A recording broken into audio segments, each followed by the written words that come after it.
Sir, po kung pinayagan na ng korte si Pastor Kibuloy. Ayan na nga, sinasagot na eh. Oh.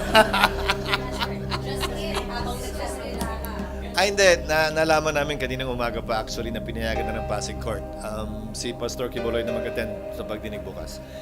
Kinausap ko na ang Senate Sergeant at Arms para tiyakin na magiging swabe at walang problema ang pagtanggap sa kanya ng Senado, kabilang na ang kanyang seguridad at pagpasok dito habang nandito siya at habang nagdidinig ang komite. Hindi naman dagdag, inayos lang namin yung arrangements na hindi naman lahat yung buong batalyon ay papapasukin dito na puro armado nandito. Hindi naman na kailangan siguro.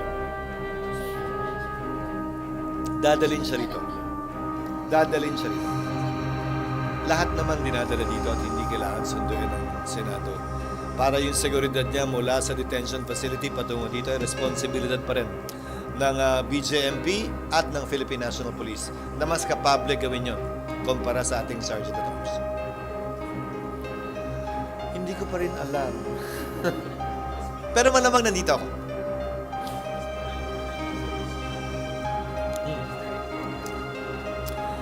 Wala rin. Pero bagaman walang prohibition, wala rin probisyong pwedeng gawin yun. So, ano yung rules? Sino magpe-preside? Sino pwede magtanong? Gaano katagal? Paano yung record? Sino ang secretariat? Sino magta-transcribe? Malilit na bagay man tingnan, pero komplikado actually kung ating titingnan. Dahil ito ay nagpo-provide ng tinatawag nating orderly procedure sa mga committee deliberations na baka magkagulo lang o magkainitan o magkairitahan kapag hindi klaro at maliwanag yan.